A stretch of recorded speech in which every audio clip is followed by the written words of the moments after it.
Have you ever wondered how far determination can carry someone when they have nothing else to rely on?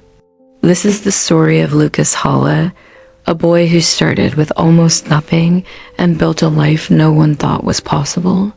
Lucas grew up in a one-room house on the edge of town. The roof leaked when it rained, the heater barely worked in winter, and the fridge was often more empty than full. His mother worked long shifts cleaning offices at night. His father had passed away when Lucas was young, leaving behind more questions than memories. From an early age, Lucas learned that survival wasn't optional, it was routine. School was never easy for him. He wore the same worn shoes every year and avoided group projects because he couldn't afford supplies. Teachers saw potential but also distraction. Classmates saw poverty and turned it into jokes. Lucas learned to stay quiet, not because he had nothing to say, but because speaking felt risky when the world was already judging him. What Lucas did have was curiosity. He loved libraries because they were warm, quiet, and free. While others played outside, Lucas sat between shelves, reading about businesses, inventors, and people who had built something from nothing. He didn't read to escape his life. He read to understand how to change it. At 16, Lucas took his first job washing dishes at a small restaurant. The pay was low, the hours long, and the work exhausting. But he showed up early and left late. He watched how the owner managed costs, handled customers, and solved problems. While others saw a job, Lucas saw a classroom. After graduating high school, Lucas didn't have money for college. Instead, he worked 2 jobs, mornings at a warehouse, nights at the restaurant. He saved every extra dollar, not for comfort, but for opportunity. He failed often. Small business ideas collapsed before they even started. Each failure stung, but none stopped him. One night, after a 16-hour shift, Lucas noticed how many small businesses struggled with basic online tools. Websites were outdated.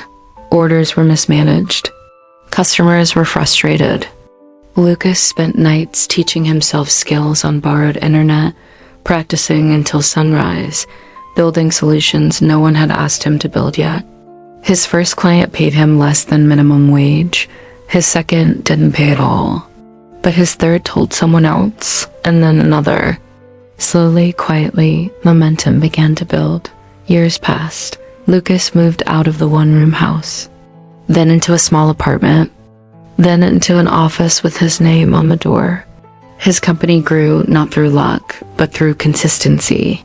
He hired people who reminded him of himself, overlooked, underestimated, hungry for a chance. The boy who once counted coins for bus fare was now signing contracts worth more than he ever imagined. Newspapers called him an overnight success. Lucas laughed when he read that. They hadn't seen the nights he slept on floors, the mornings he went to work exhausted, or the years no one believed in his vision. When Lucas became a millionaire, he didn't celebrate loudly. He went back to his old neighborhood. He fixed the roof of his childhood home. He funded scholarships at the local library. He stood quietly in the place where his dreams had started and realized something important. Success didn't change who he was. It revealed who he had always been. Lucas learned that wealth isn't built in a moment. It's built in silence, in sacrifice, and in the decision to keep going when quitting feels easier. His story wasn't about money. It was about resilience, about choosing progress over comfort, about believing in a future no one else could see yet. And sometimes, the greatest success story isn't becoming rich. It's proving to yourself that your beginning does not define your ending.